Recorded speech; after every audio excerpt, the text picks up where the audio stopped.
आज के संविधान के टॉपिक में हम सब भारतीय संविधान के भाग को देख लेंगे।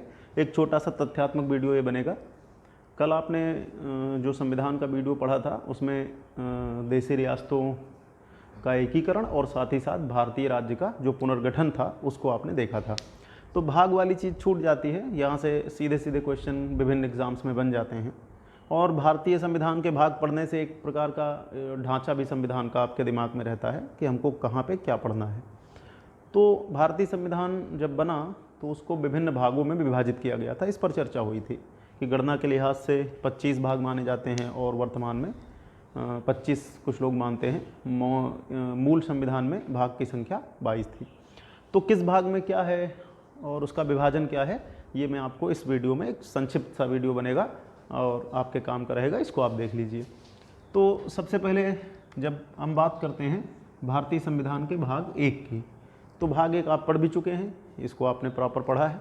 इसमें संघ और उसके राज्य क्षेत्र का वर्णन है, यानी एक तो संघ का वर्णन है और दूसरा उसके राज्य क्षेत्र का वर्णन है। ये अनुच्छेद 1 से 4 के बीच में विस्तारित है, या भाग 1 जो है वो अनुच्छेद 1 से 4 के बीच में है। तो भाग 1 को आप पढ़ चुके हैं। संघ क्या है, परिसंघ क्या है, संघ का राज्य क्षेत्र क्या है, ये सारी चीज़ें आप पढ़ चुके हैं। तो भाग 1 आपका जो है उसमें क्या आता है, आपका संघ और उसका राज्य क्षेत्र, ये आप पहले से क्लियर हैं। तो कई बार एग्जाम में सीधे क्वेश्चन बनते हैं, आप देख लेना। भाग 1 में संघ और उसका राज्य क्षेत्र है और ये अनुच्छेद 1 से 4 के बीच में विस्तारित है। उसके बाद जो भारतीय संविधान का भाग 2 है उसमें नागरिकता आती है, और नागरिकता हमारी जो है वो अनुच्छेद 5 से 11 के बीच में बताई गई है, या नागरिकता के बारे में जो प्रावधान है वो अनुच्छेद 5 से लेकर के 11 तक के अनुच्छेदों में है।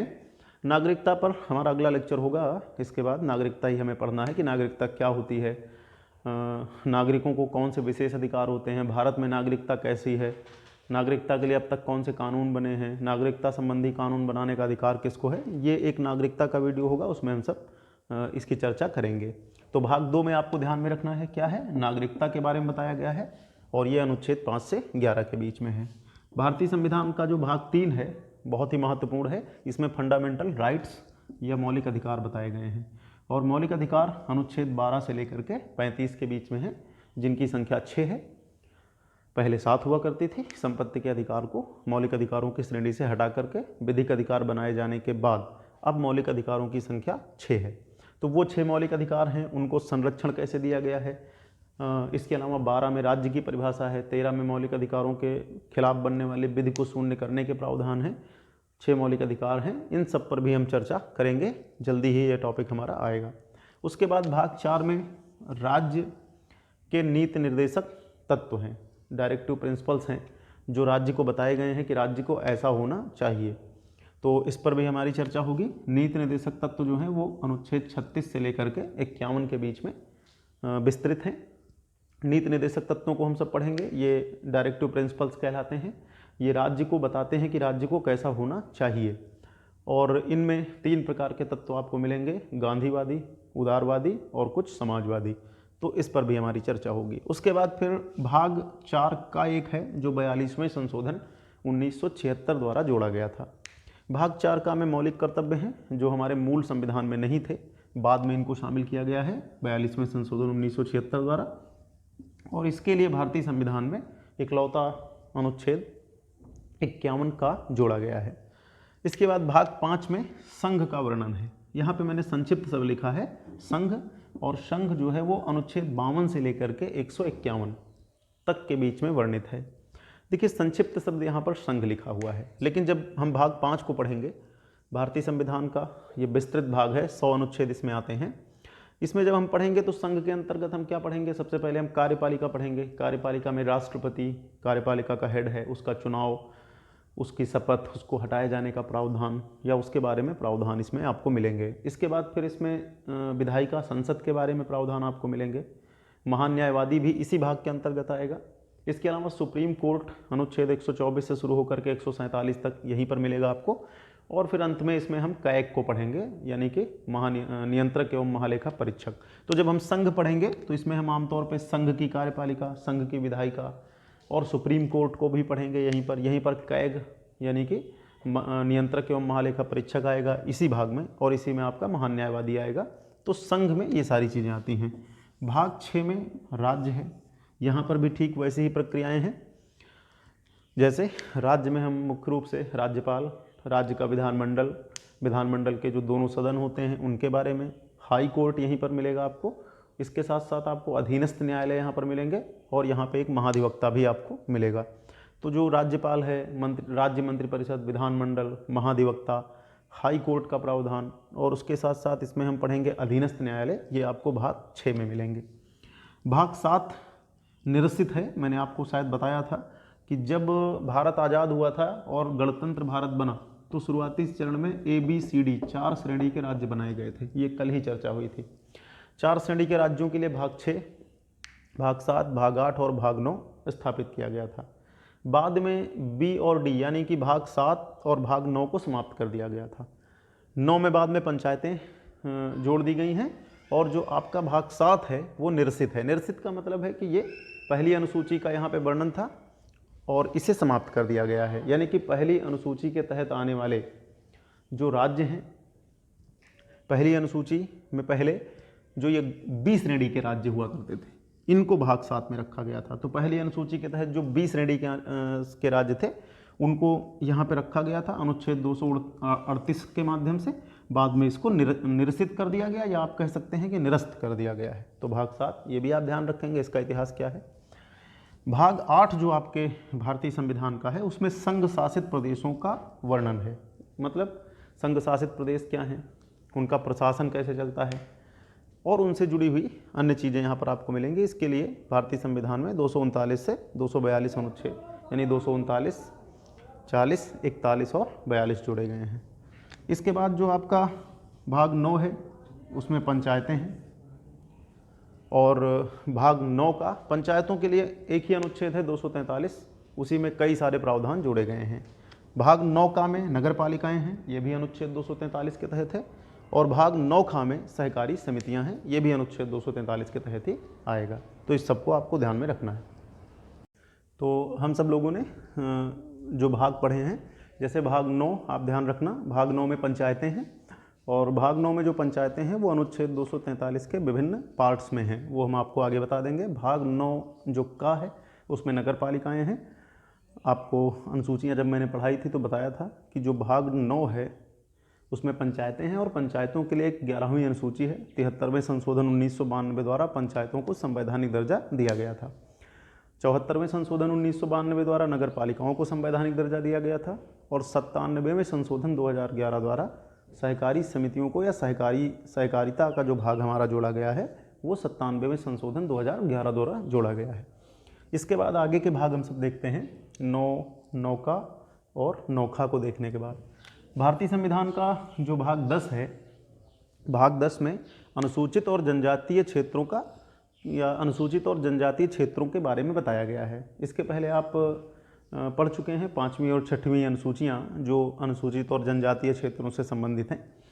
तो भाग 10 आपको ध्यान में रखना है। भाग 10 में क्या है, अनुसूचित एवं जनजातीय क्षेत्र का वर्णन है, और ये 244 से, यानी अनुच्छेद 244 और 244 का, इन दोनों अनुच्छेदों में है।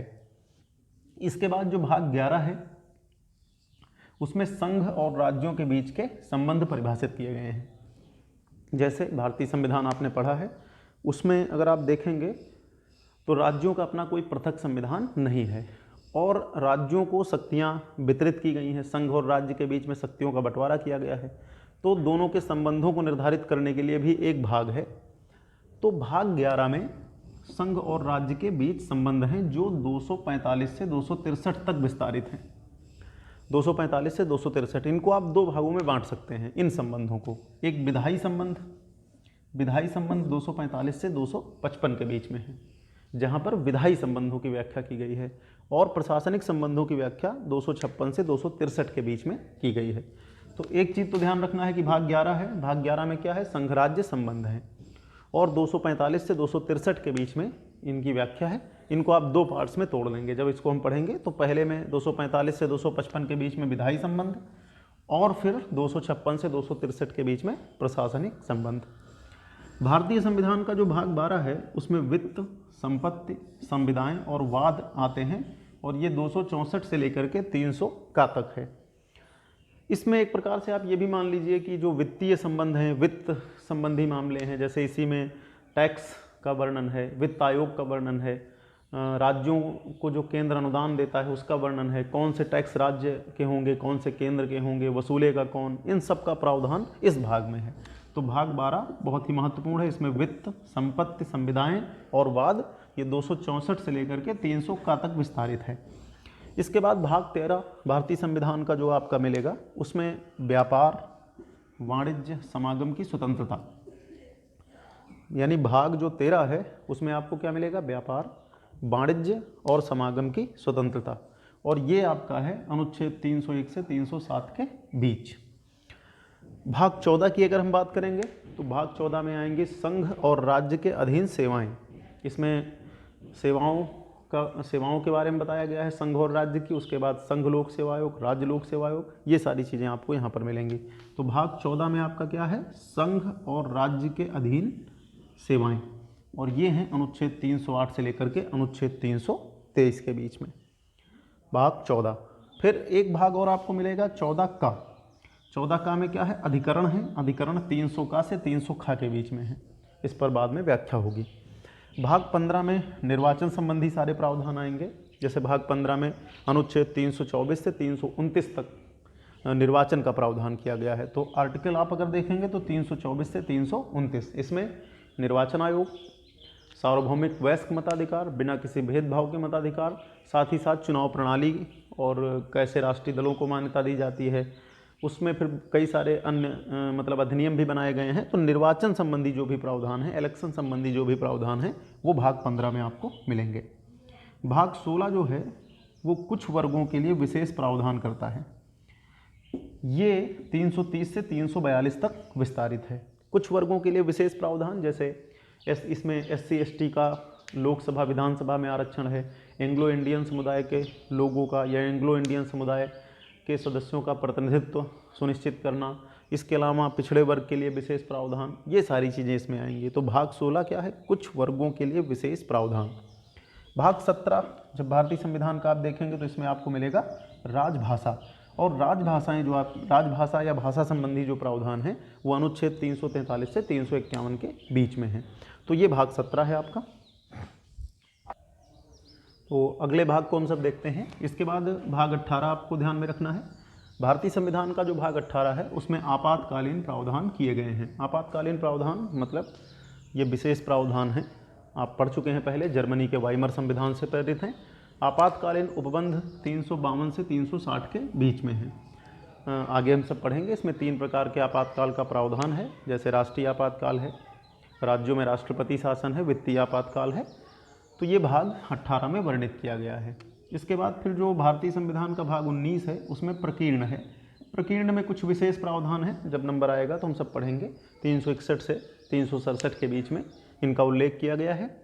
भाग 20 जो भारतीय संविधान का है वो संविधान संशोधन प्रक्रिया को बताता है, यानी कि इसका संबंध संविधान संशोधन से है, और इसमें एकमात्र अनुच्छेद है 368।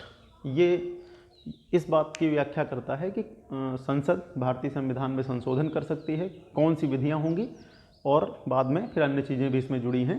तो संविधान संशोधन प्रक्रिया आप ध्यान रखना, ये अनुच्छेद 368 में आती है। इसके लिए एक अलग से भाग है, भाग 20।